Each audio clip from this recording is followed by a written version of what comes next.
आज के एपिसोड में विराट अपनी मां को न ढूंढ पाने के लिए विनु से माफी मांगता है। हालांकि विनु विराट पर झूठा होने का आरोप लगाता है और फूट फूट कर रोने लगता है। इस बीच सत्या के घर पर सत्या और साईं के सहयोगी उनका इंतजार करते करते थक जाते हैं और उनके ठिकाने पर सवाल उठाते हैं। अम्बा सत्या को बुलाने की कोशिश करती है लेकिन असफल रहती है। गौरी सवाल करती है कि अम्बा ने सत्य को पहले साईं के साथ क्यों भेजा। अम्बा कहती है कि अब केवल एक ही विकल्प बचा है। सावी विनु को सांत्वना देने की कोशिश करता है लेकिन असफल रहता है क्योंकि विनु अपने पिता के प्रति अपनी नफरत व्यक्त करता है। साई फिर विनु के पास जाता है और उसे विश्वास दिलाता है कि उसके पिता उससे बहुत प्यार करते हैं और उसकी मां को खोजने की पूरी कोशिश की। सई का सुझाव है कि अगर वह उस पर भरोसा करता है तो उसकी मां को वापस लाने का एक तरीका अभी भी है। चौहान चर्चा करते हैं कि विनु जल्द ही शांत नहीं हो सकता। अचानक दरवाजे की घंटी बजती है और भवानी अम्बा को वहीं खड़ा पाता है। अम्बा घर में प्रवेश करती है और सत्या को बुलाती है। सत्या सवाल करती है कि अम्बा क्यों है और वह कहती है कि वह उसे और साईं को घर वापस लेने आई है। सत्या ने अम्बा को सूचित किया कि साईं विनु के साथ है जो उसे दिलासा देने की कोशिश कर रहा है। अम्बा ने चौहान के घर में समस्याओं के साथ अपनी निराशा व्यक्त की और सत्या से साईं को बुलाने और घर लौटने का आग्रह किया क्योंकि मेहमान उनका इंतजार कर रहे थे। सई विनु को केक काटने के लिए मनाती है और कहती है कि उन्हें नीचे जाना चाहिए। भवानी अम्बा का अपमान करने लगती है, यह कहकर कि वह और उसका बेटा बिना बुलाए आए और उनके घर को बर्बाद कर दिया। वह यह भी टिप्पणी करती है कि अम्बा के विपरीत उसके परिवार में विवाह से पैदा हुए कोई नाजायज बच्चे नहीं हैं।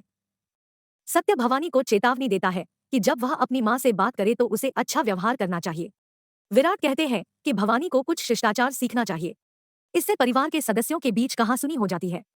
साईं हस्तक्षेप करता है और उनसे अपने तर्क को रोकने का आग्रह करता है।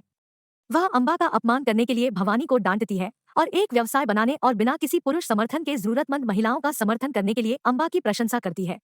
साई ने यह भी उल्लेख किया कि कैसे अम्बा के अच्छे संस्कारों ने सत्या को एक अच्छा इंसान बनने में मदद की। अंत में वह भवानी को अपनी सास का फिर से अपमान न करने की चेतावनी देती है। सावी विनु को नीचे लाता है और सबको बताता है कि वह केक काटने के लिए तैयार है। अम्बा ने छोड़ने का फैसला किया और सत्या से नाटक समाप्त करने के तुरंत बाद घर लौटने का आग्रह किया। विनु केक काटने से पहले सई के साथ सौदा करने पर जोर देता है। वह सई को पाखी के लौटने तक अपनी गोद ली हुई मां बनने के लिए कहता है, ठीक उसी तरह जैसे सावी ने विराट को अपना दत्तक पिता बनाया था। विनु एक कोलाज और कुछ दस्तावेज दिखाते हुए साई से उन पर हस्ताक्षर करने के लिए कहता है। भवानी सवी से पूछती है कि विनु को यह आइडिया किसने दिया। सावी स्वीकार करता है कि यह उसका विचार था और घटना को याद करता है। सई विनु के अनुरोध को भावनात्मक रूप से स्वीकार करती है और दस्तावेज पर हस्ताक्षर करती है।